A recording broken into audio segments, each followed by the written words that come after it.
வணக்கம் ஃப்ரெண்ட்ஸ், உங்கள் எல்லோரையும் நான் பிருந்தாஸ் கிச்சனுக்கு அன்போடு இருக்கிறேன்.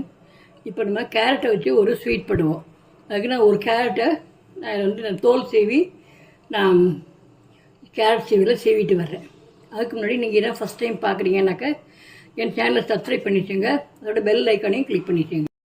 இப்போ இதில் ஒரு கப் கேரட் தூள் போட்டுருவோம். நான் 1.5 கப் நாட்டு ஒரு கப் போடுறேன். இன்னொரு அரை கப், ஒரு கப் பால் விடுறேன். இது எல்லாத்தையும் அரைச்சி எடுத்துன்னு இப்போ அடுப்பில் பேன் வச்சு நெய் முதல்ல விட்டுக்கலாம். முதல்ல முந்திரி பருப்பை வறுத்து எடுத்துட்டு நம்ம அரைச்சி வச்சதை விட்டு கிளறலாம். முதல்ல ஒரு டேபிள் ஸ்பூன் விட்டுக்கலாம், அப்புறம் வேணுன்னா விட்டுக்கலாம். இப்போ முந்திரி பருப்பை போட்டு நல்லா வறுத்து எடுக்கலாம். இப்போ நம்ம அரைச்சி வச்சதை ஓரமாக விடலாம்.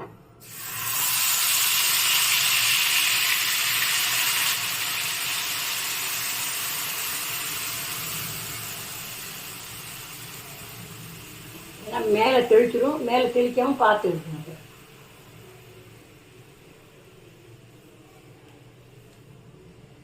அடுப்பு சிம்மில் வச்சுட்டு நீங்கள் கொஞ்சம் கெட்டியாகட்டும்.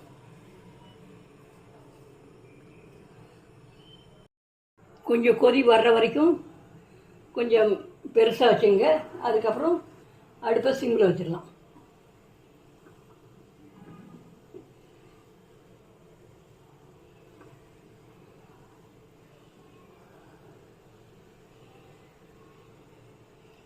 ரொம்ப சிம் இல்லாமல் ரொம்ப ஹையாக மீடியம் ஃப்ளேமில் வச்சுங்க. கொஞ்சம் பாதி கொதிக்கட்டும்.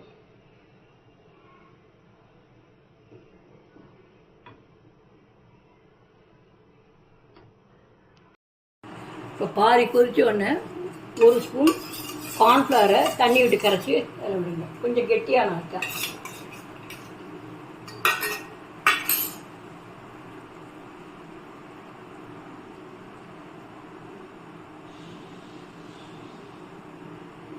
நல்லா இப்போ இதில் ஏலக்காய் தூள் போடுவோம்.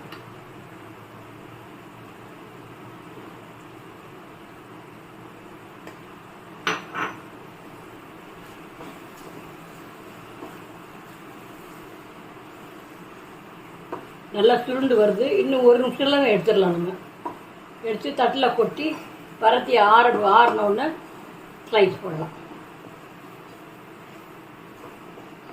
இல்லை, இதை அப்படியே துண்டு போடாமல் அல்வாவும் சாப்பிட்லாம். நமக்கு உங்களுக்கு எப்படி இஷ்டமோ அந்த மாதிரி நீங்கள் பண்ணிக்கலாம். இப்போது கேரட் அல்வா ரெடி.